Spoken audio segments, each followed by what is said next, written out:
এই রোমহর্ষক ছবি আপনাকে চিন্তায় ফেলবে।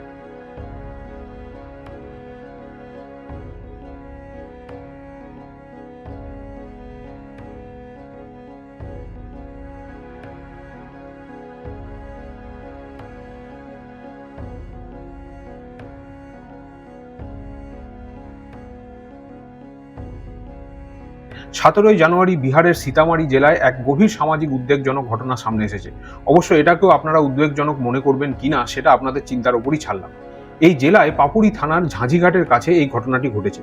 সপ্তম শ্রেণীর 13 বছরের ছাত্র রিতেশ কুমার সকালবেলায় কোচিং ক্লাসে যাওয়ার সময় রাস্তার উপর একটি মাছ বোঝাই পিকআপ ট্রাক তাকে ধাক্কা মারে এবং ঘটনাস্থলেই তার মৃত্যু হয়। সংঘর্ষের ভয়াবহতায় স্থানীয় মানুষ ভয়ে চিৎকার করে ওঠে।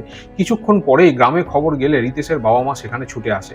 যখন রিতেশের বাবা মা সেখানে এসে শোকস্তব্ধ ছিল, কান্নায় হাহাকার করছিল, তখনই সেখানে দেখা গেল আরেকটি ভিন্ন চিত্র। স্থানীয় বেশ কিছু মানুষ সেই হাহাকারের সময় পিকআপ ভ্যান থেকে পড়ে যাওয়া মাছ লুট করতে ব্যস্ত হয়ে পড়েছিল। সাহায্যে অ্যাম্বুলেন্স ডাকা, পুলিশ ডাকা, তার বাবা মাকে সাহায্য করা, এইসবের পরিবর্তে তারা ব্যাগ ভর্তি করে মাছ নিয়ে পালাতে ব্যস্ত ছিল।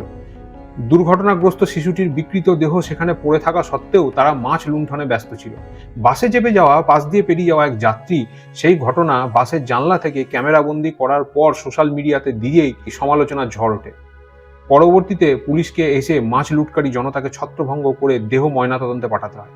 এই ঘটনা আবার আমাদের মনে করিয়ে দেয় যে আমাদের দেশে সাধারণ মানুষের একটা বড় অংশের এখনো সিভিক সেন্স, নাগরিক শিষ্টাচার বোধের বেশ অভাব রয়েছে। এই শিষ্টাচারবিহীন ভিড় দেশে ভোট দিয়ে নেতা নির্বাচিত করে। অনেকে প্রশ্ন করেছেন যে এটা যদি জাপান, চীন, জার্মান কিংবা ভিয়েতনাম হতো, মানে বেশিরভাগ সময় যাদের অর্থনীতির সঙ্গে আমাদের অর্থনীতির তুলনা হয়, সেখানে যদি এমন ঘটনা ঘটতো তাহলে চিত্রটা হয়তো ঘটতো সম্পূর্ণ তার বিপরীত। প্রশ্ন ওঠে যে নৈতিক অবক্ষয় কি তখনই হয় যখন গভর্নেন্স ব্যর্থ হয়? যখন কোনো জাতিকে বেঁচে থাকার অর্থনীতি অবহেলা, বৈষম্য, উদাসীনতার পথে ঠেলে দেওয়া হয়, যখন বোঝানো হয় যে মানুষের জীবন অত্যন্ত সস্তা, ঠিক তখনই কি মানুষ এই ধরনের প্রতিক্রিয়া দেখাতে শুরু করে? এটা কি সত্যি কোনো বিচ্ছিন্ন ঘটনা, নাকি সারা দেশের এক টাইম স্ট্যাম্প? স্বাধীনতার এত বছর পরও আমাদের দেশে নাগরিক শিষ্টাচারের যদি এই অবস্থা হয়, তাহলে সেটা কি চিন্তার?